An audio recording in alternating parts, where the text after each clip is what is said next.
Yes BJP MP Raghunandan గారు ప్రస్తుతం మనకి లైవ్లో అందుబాటులో ఉన్నారు. సార్ నమస్తే. నమస్కారం అండి.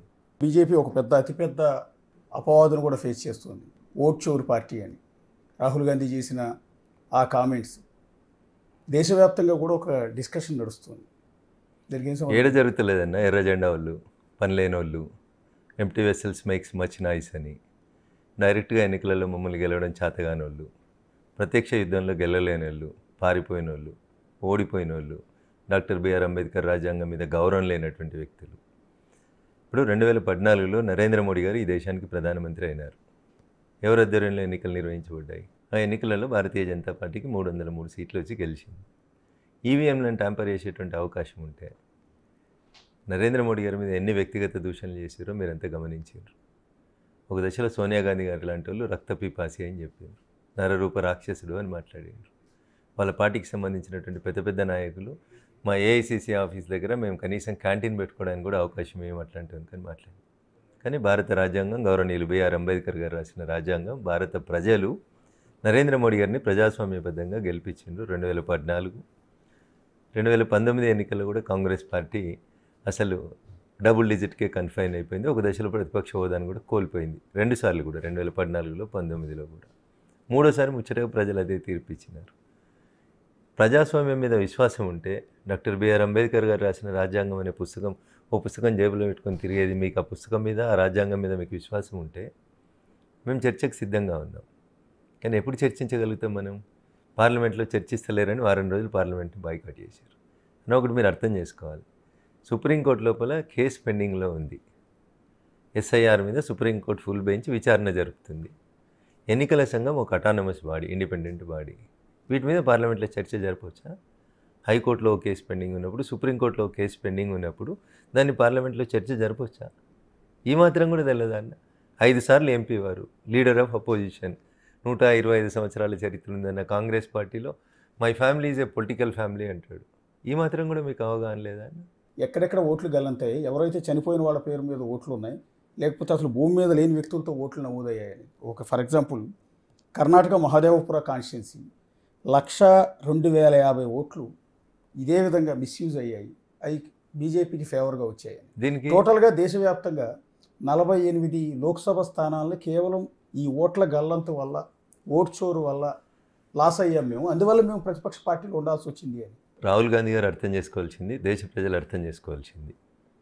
రాహుల్ గాంధీ గారి స్టేట్మెంట్ తప్పని, రఘునందన్ రావు అంటే రఘునందన్ రావు బీజేపీ ఎంపీ కాబట్టి, పొలిటికల్గా కాంగ్రెస్ పార్టీని విభేదిస్తున్నాడు కాబట్టి రఘునందన్ రావు మాట్లాడుతున్నాడని మీరు అనుకోవడానికి అవకాశం ఉంటుంది. ఏ కాంగ్రెస్ పార్టీ అయితే కర్ణాటకలో అధికారంలో ఉందో అదే కాంగ్రెస్ పార్టీకి సంబంధించిన ఒక గౌరవ మంత్రివర్యులు రాహుల్ గాంధీ గారు మాట్లాడిందంతా తప్పు అని చెప్పినాడు. ఆయనను ఏం చేశారు? మీరు పదవి నుంచి తీసేసినారు. ఇంతకంటే ఎక్కువ సాక్ష్యం ఏముంటుందన్న? రఘునందన్ మాట్లాడితే పొలిటికల్గా ఎనిమిస్, మీది ఒక సిద్ధాంతం, మాది ఒక సిద్ధాంతం, మీది కాంగ్రెస్, మాది బీజేపీ కాబట్టి నేను మిమ్మల్ని వ్యతిరేకించిన అనుకుంటారు. మరి మీ మంత్రే కదన్న, మీ పార్టీ వాళ్ళే కదా.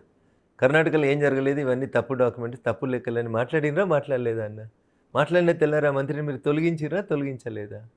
మీ పార్టీడు కాబట్టి తొలగించగలుగుతున్నారు. ఇప్పుడు నేను మాట్లాడితే మీ దగ్గర సమాధానం లేదు అన్న. మీకు ఎన్నికల వ్యవస్థ మీద, ఎన్నికల కమిషన్ మీద, అసలు ఈ దేశంలో ప్రజాస్వామ్య వ్యవస్థలలో ఏ వ్యవస్థ మీదనన్నా రాహుల్ గాంధీ గారికి, ఏ వ్యవస్థ మీదనన్నా నేను పాయింట్అవుట్ చేసి చెప్తా ఉన్నా, ఏ వ్యవస్థనన్నా, ఏ డెమోక్రటిక్ వ్యవస్థనన్నా రాహుల్ గాంధీ గారు గౌరవిస్తారా? వారికి ఆ వ్యవస్థల పట్ల ఉందా? ఆఖరికి ప్రజల పట్లనన్నా మీకు ఏమైనా కన్సర్న్ ఉందా? నేను ఈ మాట ఎందుకు అడుగుతున్నా అంటే, 5 days బ్యాక్ ఒక ప్రెస్ కాన్ఫరెన్స్ అడ్రస్ చేసినారు గౌరవనీయులు ఎల్ఓపి గారు. పక్కన దిగ్విజయ్ సింగ్ గారు, జయరాం రమేష్ గారు లాంటి రాజకీయ వృద్ధుల్ని ఇటొకరిని అటొకరిని కూర్చోబెట్టుకొని ప్రెస్ మీట్ అడ్రస్ చేశారు. The first sentence came out from the mouth of Rahul Gandhi is, unfortunately I became N MP. Unfortunately I became N MP అంటే జయరాం రమేష్ గారు అనే కాంగ్రెస్ పెద్ద పక్కకు పిలిచి అట్లా అనొద్దు మీరు అని చెప్తుంటే అది మైకులలో బయటికి వినబడుతుందన్న. ఓకే, 5 సార్లు ఈ దేశ ప్రజలు భారత ప్రజాస్వామ్యాన్ని విశ్వసించి మిమ్మల్ని ఎంపీగా గెలిపించారు. ఎంపీగా ఓటేసి గెలిపించిన రాయబరేలి ప్రజల మీద మీకు విశ్వాసం లేదు. ఎట్లాంటివన్నా ఒక ఎంపీగా 5 సార్లు ఎంపీగా అయినా నువ్వు, ఈ దేశానికి ప్రధానమంత్రి కావాలని కలలు కంటున్నా నువ్వు, unfortunately I became N MP. Rahul గాంధీని తప్పుపడుతున్నారు, రాహుల్ గాంధీ విధానాలు ఆయన చేసిన మాట్లాడే తప్పుల్ని విధానాన్ని చేసిన తప్పుపడుతున్నారు. తప్పుల్ని ప్రజల కానీ ముందు ఆయన రైట్ ఉంచుతుంది. చేసిన పాయింట్ కి బీజేపీ అక్కడికి నుంచి సరైన వస్తున్నాను. ఆన్సర్ రావట్లేదు. బీజేపీ ఎందుకు ఇప్పుడు answer రాహుల్ ఇస్తుంది? గాంధీ అన్న, vote Chor party why should BJP answer this question? There is an election commission which works autonomously.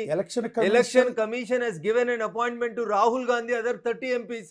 నువ్వు పోయి నీ దగ్గర నిజంగా సమాధానం ఉంటే ఎన్నికల కమిషన్ ఆఫ్ ఇండియా పిలిచింది, 30 మంది ఎంపీలను తీసుకొని రమ్మని చెప్పింది, 300 మందిని తీసుకొని పోయి రోడ్డు మీద చిల్లర చేసి బ్యారికేడ్లు దుంకినావు. If you have really material, why you have not appeared before the election commission of India? బీజేపీని ఎందుకు పొలిటికల్గా మాట్లాడుతూ ఉన్నావు? ఎలక్షన్ కమిషన్ బీజేపీయా? ఇది నీకున్న అవగాహన. ఇదే నేను మూడో పాయింట్ అంటే చెప్పబోతున్నాను. ఎన్నికల ఇదే కమిషన్ నేను మూడో పాయింట్ చెప్పబోతా కొల్యూడ్ అయిపోయాయని కదా. నేను అదే ఎన్నికల చెప్తాను. కమిషనర్ అనేది You don't like- బీజేపీ చేతిలో రబ్బర్ స్టాంప్ అయిపోయింది. ఏం చెప్తే అది చేస్తున్నారు. అందుకని బీహార్ లో 65 లక్షల ఓట్లు, మీ ప్రశ్న 65 లక్షల ఓట్లు తీసేశారు అంటే అన్న, మీ ప్రశ్న అయిపోతే నేను చెప్తాను. Yeah. ఓట్లేసిన జనాన్ని నమ్మవు, నీ ప్రధానమంత్రి నీ క్యాబినెట్ నమ్మవు, లాస్ట్కి ఎలక్షన్ కమిషన్ దగ్గరికి వచ్చినావు. మీరు అడిగిన ప్రశ్నకి ఎలక్షన్ కమిషన్ మీద నాకు విశ్వాసం లేదు అన్నావు. అటానమస్ బాడీ, ఎలక్షన్ కమిషనర్ ఒక్కడే ఉండే ఈ దేశంలో. మీ నాయనమ్మకు నచ్చలేదని ఒకడుంటే నా మాటింట లేడని ఒకరికి అటో కుర్చీ ఇటో కుర్చేసి ముగ్గురిని తెచ్చింది మీ నాయనమ్మ. అవునా అన్న? మేమేం మార్చలేదు. మేము వచ్చినాక, నరేంద్ర మోడీ గారు వచ్చినాక ఒక్క కమిషనర్ ఉంటే ముగ్గురిని పెట్టలేదు మేము. ఎవరు మార్చిండ్రు? It is Congress party. అది మీ నాయనమ్మ మార్చింది. మీకు ఒక్క కమిషనర్ ఉండి నిర్ణయాలు తీసుకుంటే మేము చెప్తే ఇంటలేడని ఆ పక్కన వచ్చి కుర్చీ ఈ పక్కన కుర్చేసి ఎలక్షన్ కమిషన్ని మీ జేబు సంస్థగా మార్చినామని నేను ఆరోపించింది అన్న ఎప్పుడన్నా? I never said like that because I respect the constitution. భారత రాజ్యాంగం ప్రకారం వాడు ముగ్గురు ఎన్నికల కమిషనర్లు కూర్చొని ఉన్నారు. ఇలా ఎన్నికల కమిషనర్లు నువ్వేమంటున్నావు? బీజేపీ తోటి కొల్లుడు అంటున్నావు. సుప్రీంకోర్టు నువ్వు ఇట్లా మాట్లాడొద్దు అని చెప్పింది అన్న. తెల్లారి వాళ్ళ చెల్లె శ్రీమతి ప్రియాంక గాంధీ గారు, ఒక ఎంపీ గారు వచ్చి అట్లా మాట్లాడేందుకు జడ్జిలకు ఏం అధికారం ఉంది అని అడుగుతారు. మీరు కోర్టు నచ్చదు, మీకు ఎలక్షన్ కమిషన్ నచ్చదు, భారత ప్రధానమంత్రి నచ్చడు, భారత క్యాబినెట్ నచ్చదు, ఆఖరికి నీ కోట్లేసిన ప్రజలు కూడా నచ్చరు. ఏ వ్యవస్థ నచ్చుతుందన్నా నీకు? నువ్వేం చెప్తుంది నచ్చాలా? ఇదేనా ప్రజాస్వామ్యం? డాక్టర్ బిఆర్ అంబేద్కర్ గారు చెప్పిన ప్రజాస్వామ్యం ఇదేనా? ప్రజల కొరకు ప్రజల చేత ప్రజలు ఎన్నుకున్నారు. నీకు 99 సీట్లు ఇచ్చిన రోజు ఈవీఎంలు చెడ్డాయి కావు. నీకు 99 సీట్లు ఇచ్చినప్పుడు దొంగోట్లు లేవు రాయబరేలీలా. ఇవాళ మేము వరుసగా విజయాల్ని కొనసాగిస్తుంటే, ఢిల్లీలో ఖాతా తెరవలేక, రేపు జరగబోయేటువంటి బీహార్లో ఏమి రాక, అది ఆయన ఎక్కడ ఎన్నికలలో పోటీ చేసినా, ఆయన నాయకత్వంలో పోటీ చేస్తే దాదాపు 90 ఎన్నికలు పోటీ చేసిర్రు. అసెంబ్లీలు, పార్లమెంట్లు, బై ఎలక్షన్లు అన్నీ.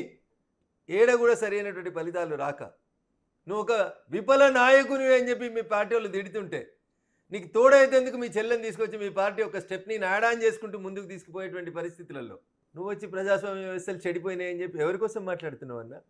ఇదే ప్రజాస్వామ్యం కదా. మీ తాత ముత్తాతల కాడికి అందరినీ ప్రధానమంత్రులను చేసి తీసుకొచ్చింది. ఇలా నీకు ప్రజాస్వామ్యం నచ్చదు. ప్రజాస్వామ్యానికి అనుబంధంగా పనిచేస్తున్నటువంటి, కాన్స్టిట్యూషన్కి అనుబంధంగా పనిచేస్తున్న ఏ ఇండిపెండెంట్ ఏజెన్సీ నచ్చదన్న. మరి ఎవరు నచ్చుతారు నీకు? నీకు నచ్చేది సోరెన్, నీకు నచ్చేది పాకిస్తాన్ ప్రధానమంత్రి, నీకు నచ్చేది ఎర్ర జెండాలు, నీకు నచ్చేది ఈ దేశాన్ని విచ్ఛిన్నం చేస్తామన్న తుకుడే గ్యాంగు. నీకు నచ్చేది ఏంటంటే నువ్వు చెప్పింది వినటోడు నీకు నచ్చుతాడు. దట్ ఈస్ నాట్ డెమోక్రసీ అన్న. బీహార్లో 65 lakhs ఓట్లు తొలగింపుకు సంబంధించి బీజేపీకి సంబంధం లేదంటారా? అన్న నువ్వు చెప్పన్నా, నాకంటే బాగా చదువుకున్నావు, రోజు రకరకాలైనటువంటి వ్యక్తుల్ని, వార్తల్ని చూస్తూ ఉంటావు. ఓట్ల తొలగింపుకు, ఓట్ల చేరికకి అంటే ఎన్నికలు వస్తున్నాయి కాబట్టి కావాలని కుట్రలో భాగంగా ఇవన్నీ తొలగిస్తున్నారు.